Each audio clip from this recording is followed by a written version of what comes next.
Hello दोस्तों, नमस्कार। एक बार फिर से आपका स्वागत है अपने YouTube चैनल विनय की पाठशाला में।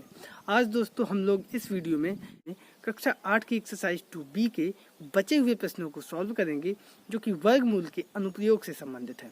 तो चलते हैं दोस्तों, बिना देर किए शुरू करते हैं। तो दोस्तों पिछले वीडियो में प्रश्न नंबर 2 तक हो गए थे, और वो वीडियो अगर आपने नहीं देखा है तो डिस्क्रिप्शन में हम लिंक दे देंगे, या फिर प्ले लिस्ट में जाके आप लोग उसको देख सकते हैं। तो दोस्तों तीसरा प्रश्न है कि एक बाग में आम के 2304 पेड़ हैं। प्रत्येक पंक्ति में उतने ही पेड़ हैं जितनी की बाग में पंक्तियां हैं। तो बाग में कुल कितनी पंक्तियां हैं? दोस्तों हमें देखना क्या है, जहां पे उतने और जितने आ जाए, क्या आ जाए? उतने और जितने। समझ लो आंख मीच के हमें वर्गमूल निकालना है जो भी संख्या दी जाए। ये कह रहा है कि जैसे मान लो, इसको हम इस तरह से उदाहरण से आपको समझाते हैं कि जैसे मान लो एक बाग में कुल 16 पेड़ हैं और उतनी ही पंक्तियां हैं जितनी एक पंक्ति में पेड़ हैं। तो कैसे लगाएंगे? उतने पेड़ लगाएंगे उतनी ही पंक्तियां होंगी। 4 4 4 4 4 चौको 16 हुए, 4 4 4 4। तो एक लाइन में जितनी पंक्तियां हैं, 1 2 3 4, 4 पंक्तियां हैं और एक पंक्ति में 4 पेड़ हैं। एक पंक्ति ये है, इसमें भी 4 पेड़ हैं। दूसरी पंक्ति ये है, इसमें भी 4 पेड़ हैं। तीसरी पंक्ति ये है, इसमें भी 4 पेड़ हैं। और चौथी पंक्ति ये है, इसमें भी 4 पेड़। तो 4 और 4 मेरा क्या है? 16 का वर्गमूल। 4 चौको 16। तो उसी तरह से यहाँ पे 2304 का हमें क्या निकालना है? वर्गमूल। तो उसके लिए हमें क्या करना होगा? 2304 के गुणनखंड करने होंगे, अभाज्य गुणनखंड। तो अंत में 4 है यानी 2 से भाग जाएगा। तो 2 एकम 2, 3 में दिया 2 एकम 2, 1 बचा 10 हो गए, 2 पंचे 10, 4 में 2 दूनी 4, पुनः 2 से भाग दे देंगे। 11 में 2 पंचे 10, 1 बचा 1 और 5 15 हो गए, 2 सत्ते 14, 1 और 2 12 हो गए, 2 छंग 12। फिर से 6 है तो 2 से जाएगा भाग, 2 दूनी 4, 1 बचा 1 और 7 हो गए 17, 2 अट्ठे 16, 1 और 6 फिर से 16, 2 अट्ठे 16, पुनः 2 से भाग दे देंगे। तो 2 एकम 2, 2 चौको 8, 2 चौको 8। फिर से 2 बार चला जाएगा। तो 2 सत्ते 14, 2 दूनी 4, अंत में 2 है तो फिर से 2 का जाएगा भाग। तो 2 तीन 6, 1 और 2 हो गए 12, 2 छंग 12।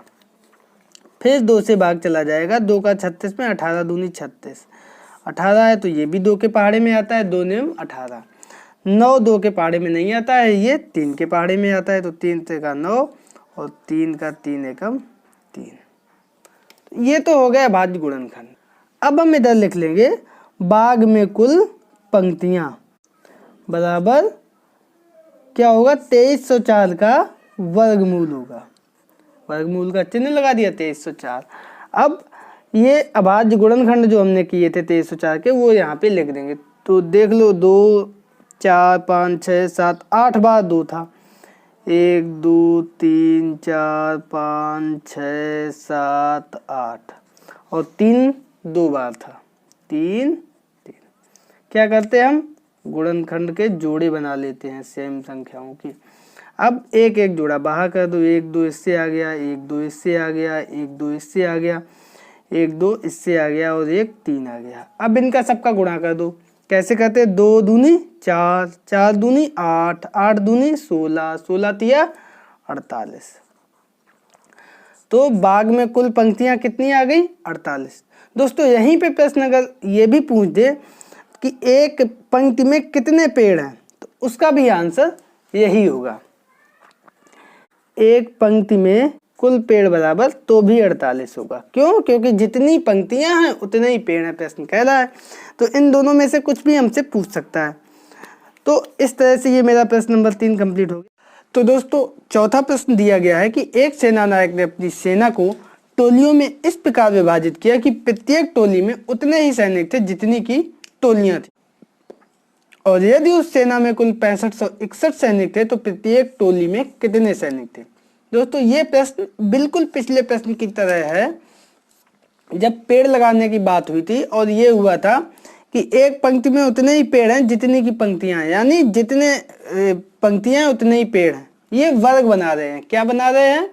वर्ग। इनको हम खड़ा करेंगे तो वर्ग बनेगा। तो इसका मतलब जो भी संख्या दी गई है, और यहाँ पे भी देखो हमने बताया था उतने और जितने, ये दोनों शब्द आए हैं ना, तो सीधा सा इस संख्या का हमें निकाल देना है वर्गमूल। तो सबसे पहले हम गुणनखंड कर लेते हैं। अंत में 1 है तो 2 से तो जाना नहीं है।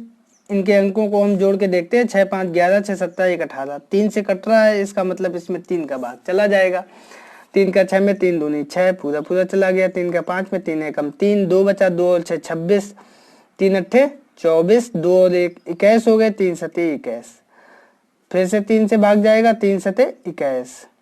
8 में 3 दूनी 6, 2 बचा, 2 और 7 हो गए 27, 3 निम 27। पुनः 3 से जाएगा तो 3 दूनी 6, 1 और 2 12, 3 चौको 12 और 9 में 3 त्रिका 9। पुनः 3 से भाग जाएगा तो 3 अट्ठे 24, 3 एकम 3। फिर से 3 से भाग चला जाएगा तो 3 दूनी 6, 2 और 1 21, 3 सते 21। 27 में भी 3 से भाग जाएगा, 3 निम 27। 9 में भी 3 से भाग जाएगा, 3 त्रिका 9 और 3 में भी 3 का जाएगा, 3 एकम 3। अब हम लिखेंगे प्रत्येक टोली में कुल सैनिक बराबर। तो जो भी संख्या दी गई थी 6561, इसका हम वर्गमूल ले लेंगे। अब वो जो भी गुणनखंड आए थे उनको लिख देंगे। गिन लो 1 2 3 4 5 6 7 8 बार 3 है, उसको लिख दो 1 2 3 4 5 6 7 8। अब 2 2 के जोड़े बना लो, बाहर निकाल दो इनको। 1 3 यहाँ से आ गया, 1 3 यहाँ से आ गया, 1 3 यहाँ से आ गया, 1 3 यहाँ से, सबका गुणा हो जाएगा। कर दो गुणा भाई। 3 त्रिका 9, 9 तिया 27, 27 तिया 81। तो ये इस तरह से 81 हमारा जो है आंसर आ गया। इतने सैनिक एक टोली में थे और 81 ही टोलियां बनी। तो दोस्तों अब चलते हैं अगले प्रश्न पे। तो दोस्तों 5वां प्रश्न है, एक सेना नायक अपने जवानों को पंक्ति में खड़ा करके एक वर्ग बनवाता है। बाद में उसे ज्ञात होता है कि 60 जवान शेष रह जाते हैं। यदि उसके पास कुल 8160 जवान थे तो बताइए कि प्रत्येक पंक्ति में सेना नायक ने कितने जवान खड़े किए। तो दोस्तों इन प्रश्नों को पहले थोड़ा सा समझना होगा, थोड़ा सा हमें अपना दिमाग चलाना होगा। जवान कितने हैं? 8160 है ना, इतने उतने यहाँ पे नहीं लिखा है। तो इसका मतलब अब देखो 8160 जवान है उसके पास और उसने वर्ग बनवाया। क्या बनवाया? वर्ग बनवाया। तो 60 जवान बच रहे, मतलब वर्ग से ज्यादा हैं 60 जवान। तो पहले हम निकालेंगे कि वर्ग में खड़े होने वाले जवानों की कुल संख्या, और ये कितनी होगी? कुल जवान थे 8160 और 60 जवान उसमें से बच जाते हैं, ये नहीं खड़े हुए थे वर्ग में। तो जब घटा देंगे तो 8100 आ जाएगा। इतने जवान वर्ग में खड़े हुए थे। अब एक पंक्ति में कितने खड़े हुए थे तो इसका वर्गमूल निकाल लेंगे। तो अब लिखेंगे अतः प्रत्येक पंक्ति में खड़े कुल जवान बराबर 8100 का वर्गमूल। अब इसके लिए हमें 8100 के गुणनखंड करने होंगे। कर लो भाई फटाफट 8100। अब तो आप लोग गुणनखंड करना समझ गए होंगे। आखिरी में 0 है तो 2 से, 2 चौको 8, 1 में जाएगा नहीं 0, 2 पंचे 10 और 0।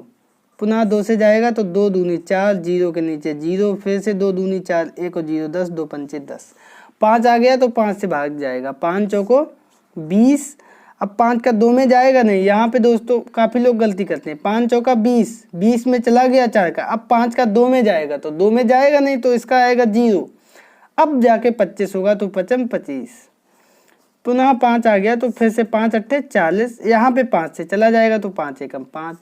अब 81 है तो इसमें 3 से जाएगा, 3 दूनी 6, 2 बचे, 2 और 1 21, 3 सते 21, फिर 3 से जाएगा, 3 निम 27, 9 में भी 3 से जाएगा, 3 त्रिका 9 और 3 में तो 3 से जाएगा ही। तो इस तरह से आपने देखा कितने गुणनखंड हुए इसके, वो हम यहाँ पे लिख देते। 2 बार है 2, उसको लिख दिया। 5 कितनी बार है? 2 बार, 5 लिख दिया। 3 कितनी बार है? 4 बार, तो 3 लिख दिया। अब सबके हम जोड़े बना लेंगे। तो ये 2 आ गया, ये 5 आ गया, ये 3 आ गया और ये 3 आ गया। 5 दूनी 10 तिया 30 तिया 90। तो एक पंक्ति में कितने जवान खड़े हुए? हमारे 90 जवान खड़े हुए और यही हमारा आंसर आ गया। अब दोस्तों देखते हैं अगला प्रश्न यानी प्रश्न नंबर 6। तो दोस्तों हमारा छठवां प्रश्न है कि वह छोटी से छोटी संख्या ज्ञात करो जिससे 1890 में गुणा करने पर गुणनफल पूर्ण वर्ग हो जाए। तो दोस्तों यहाँ पे प्रश्न से ये स्पष्ट होता है कि जो संख्या दी गई है वो पूर्ण वर्ग नहीं है। इसका मतलब वर्गमूल पूरा नहीं निकलेगा, तो उसमें किसी संख्या का हमें गुणा करना होगा, वो पता करना है। तो सबसे पहले जब भी ऐसे प्रश्न आए हमें अभाज्य गुणनखंड निकालने होते हैं। तो फटाफट हम लोग पहले अभाज्य गुणनखंड कर लेते हैं 1890 के। अंत में शून्य है तो 2 से भाग जाएगा, 2 ने 18, 2 चौको 8, 1 और 10 हो गया, 2 पंचे 10, 5 हो गया अंत में तो 5 से भाग देंगे, 5 एकम 5, 4 बचा, 4 और 4 हो गए 44, 5 अट्ठे 40, फिर से 4 बचा और ये 5 हो गया 45, 5 निम 45, 9 आ गया तो इसमें 3 से भाग जाएगा, 3 18, 3 त्रिका 9, फिर 3 से चला जाएगा, 3 दूनी 6, 3 एकम 3, फिर से 3 से चला जाएगा तो 3 सते 21। अब अंत में 7 से चला जाएगा, 7 एकम 7। अब देखो इसके गुणनखंड कितने हुए। तो यहाँ पे आप देखो 1890 बराबर 1 बार 2, 1 बार 5, 3 बार है 3 और 1 बार है 7। अब यहाँ पे दोस्तों ध्यान से देखिए, हमें निकालना है कि ये पूर्ण वर्ग नहीं है, ये पता है हमें। अब देखो जोड़े बनाने यहाँ पे हमें, तो एक जोड़ा तो ये बन गया, बाकी किसी का जोड़ा है नहीं है। तो जिसका जोड़ा नहीं है उसका जोड़ा हमें बनाना पड़ेगा। तो पूर्ण वर्ग के लिए तो 2 नहीं है तो इसका मतलब 1 2 लाना पड़ेगा, 5 नहीं है इसका मतलब 1 5 लाना पड़ेगा, 1 3 खाली रह गया इसका मतलब 1 3 भी लाना है, और 7 1 अकेला है तो इसके लिए 1 7 भी लाना होगा। ठीक है, तो अब इन सब का गुणा कर दो तो अतः 5 दूनी 10 तिया 30 और 30 सते 7 तिया 21 210। अतः 210 से गुणा करने पर गुणनफल हमारा पूर्ण वर्ग संख्या होगी। तो दोस्तों ये था छठवां प्रश्न। अब चलते हैं इस एक्सरसाइज के अंतिम प्रश्न यानी प्रश्न नंबर 7। तो दोस्तों हमारा 7वां प्रश्न है कि वह छोटी से छोटी संख्या ज्ञात कीजिए जिससे 9408 में भाग देने पर भागफल पूर्ण वर्ग संख्या हो जाए। तो ये भी दोस्तों हमारी पूर्ण वर्ग संख्या नहीं है, भाग देना है तब हमें पूर्ण वर्ग संख्या प्राप्त होगी। तो जो भी संख्या दी जाएगी ऐसे प्रश्नों में हमें उनका सबसे पहले तो गुणनखंड करना है।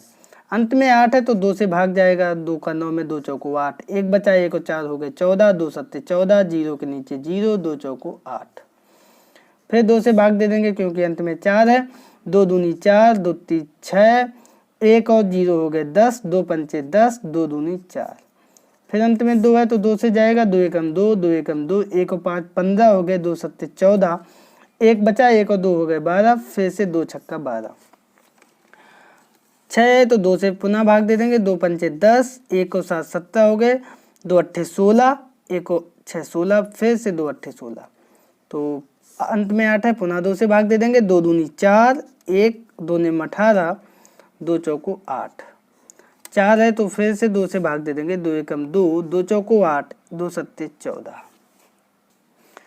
अब यहाँ पे अंत में 7 है तो इसमें जो है 7 से भाग दे के देख लेंगे, 7 दूनी 14, 7 एकम 7, 21 है तो फिर से 7 से भाग चला जाएगा, 7 तिया 21, 3 है तो 3 से भाग देंगे।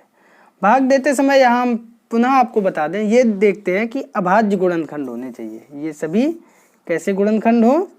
अभाज्य। अब हम देख लेते हैं क्या गुणनखंड आए हमारे। तो 9408 में 2 कितनी बार है? 1 2 3 4 5 6, 6 बार तो 2 आया,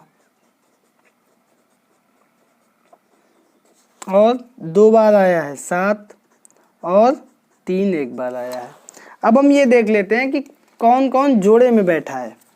तो इसका भैया जोड़ा है, इसका भी जोड़ा है, इसका भी जोड़ा है, इसका भी जोड़ा है। किसका जोड़ा नहीं है? 3 का। इसका मतलब कि पूछा है किसका भाग दें, यानी भगा दें। तो किसको हमें भगाना होगा? 3 को लिख दो। अतः 3 का भाग देने पर संख्या पूर्ण वर्ग बन जाएगी। तो दोस्तों ये थी आज की एक्सरसाइज, उम्मीद करते हैं आपको समझ में आया होगा। अब दोस्तों ले लीजिए होमवर्क। तो दोस्तों ये है होमवर्क, वह छोटी से छोटी संख्या ज्ञात करो जिसका 405 में गुणा करने पर गुणनफल पूर्ण वर्ग हो जाए। दोस्तों ये प्रश्न लगा के इसका आंसर कमेंट बॉक्स में अपने नाम के साथ लिखें, जिससे कि उनका नाम अगले वीडियो में हम ले सकें। तो दोस्तों इसी के साथ आपसे विदा लेते हैं, कल फिर मिलेंगे एक नए वीडियो के साथ। तब तक के लिए नमस्कार।